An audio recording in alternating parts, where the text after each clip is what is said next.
use data a lot of the time to really optimize and look at and try and create the best user experience that we possibly can and make them unique to our company and to our customers. But our real big focus now is around AI and business intelligence.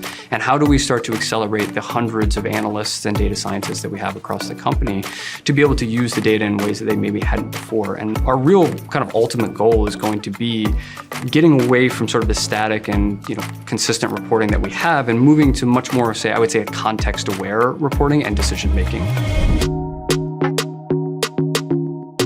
It starts with data literacy. So just having them understand the data that actually exists within our ecosystem, how we collect it, how it starts to work through it. We do a ton of roadshows and conversations with people so they really start to understand this is what they have available to them from a data perspective.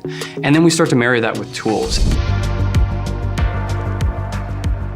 There's two main improvements I would say that we've really seen: time savings and cost savings. So we've found efficiencies within our infrastructure and pipelines and code that help us to save a bunch of costs. My favorite part of the data intelligence platform is really being able to create the outputs that lead to real world decisions, right? Before it would take dozens of people and hundreds of potential hours to solve, just one or two use cases. And now we're doing that at a fraction of the cost and a fraction of the time.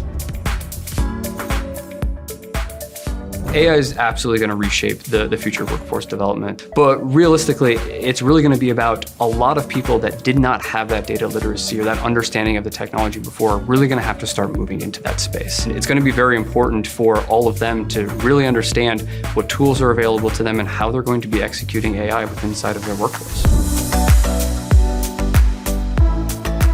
You're going to have an AI strategy that really aligns to your data strategy and your business. Understand what your business is trying to achieve. So it's making sure that you marry those two things up within inside the organization so that your AI is driving your business and not your business is just trying to drive some AI.